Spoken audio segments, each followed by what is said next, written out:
Alhamdulillah vassalatu vassalamu ala rasulillah amma ba'd. Muhtaram aziz jamoat, Alloh subhanahu va taolo barchamizga ulug' kunlarimizni, xususan juma ayyomlarimizni muborakbod etib, juma kuni va boshqa kunlarda qiladigan ibodatlarimizni o'zining huzurida maqbul aylasin. Bugungi mavzuyimiz halol mehnat, farovonlik kaliti degan mavzu ekan. Payg'ambarimiz sollallohu alayhi vasallam rivoyat qilgan hadis sharifda Imom Muslim rivoyat keltiradilar. Innalloha tayyibun la yaqbalu illa tayyiban. Alloh taolo xushbo'ydir. Bandalardan faqat xushbo'ylikligini qabul qiladi. Alloh xushbo'y, haqiqatda xushbo'y zot. Bandalari ham xushbo'y bo'lishligini yaxshi ko'radi va ulardan xushbo'ylikni qabul qiladi. Faraz qiling, islom jamiyati bizga shunday pok dinni keltirdiki, kim bu dinga kirmoqchi bo'lsa, pok bo'lishlikni talab qiladi. Har bir odam o'zini xushbo'ylantirishlikni shariat islomiy bizga buyurdi.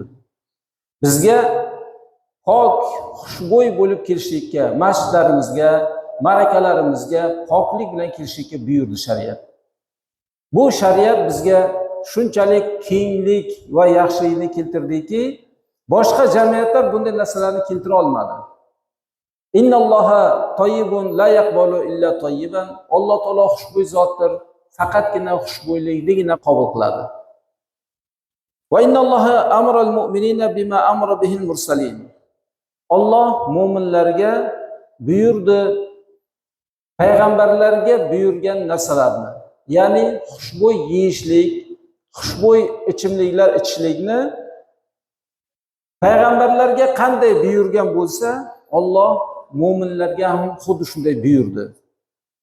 Faqala ta'ala, Alloh taolo aytadiki, astagfirullah, ya ayyuhar rusulu kulu minat tayyibati wa'malu solihan inni bima ta'maluna alim. Ey payg'ambarlar, xushbo'y bo'lgan narsalardan yenglar va solih amal qilinglar. Demak, payg'ambarlar eng odamlarning tozasi, eng odamlarning poklari. Ularga xushbo'y yeyishlikka buyurdi shariatimiz va solih amal qilishlikka chaqirdi. Xushbo'ylik eng odamga yoqadigan narsalar. Xaboislarni payg'ambarlar harom qilib keltirdi. Xabois eng xabis, iflos narsalarni. Iflos narsalarni, jirkanch narsalarni hayotga qarang. O'g'irlik bo'lsin, fohishalik bo'lsin, aroq ichishlik bo'lsin, bularning barchasini bizning shariatimiz harom qildi. Payg'ambarlar nopok narsalarni harom qilib keltirdi, pok narsalarga buyurdi. Wa'malu solihan inni bima ta'maluna alim. Solih amallarni qilinglar dedi Alloh taolo payg'ambarlarga. Men sizlar qilayotgan ishlarni biluvchiman dedi. Alloh hammamizni qilayotgan ishimizni biladi.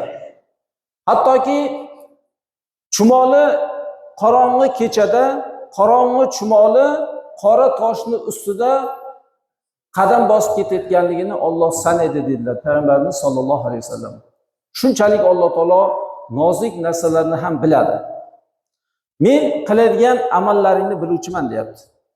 Alloh bizga, nafaqat bizga, payg'ambarlarga solih amal qilishga buyurdi. Amallaringni ko'rib turuvchiman dedi. Birodarlar, biz bu hayotda vaqtincha yashaymiz. Ana shu vaqtincha hayotimizni Alloh buyurganidek o'tkirsak, eng baxtli, saodatli kishilardan bo'lamiz.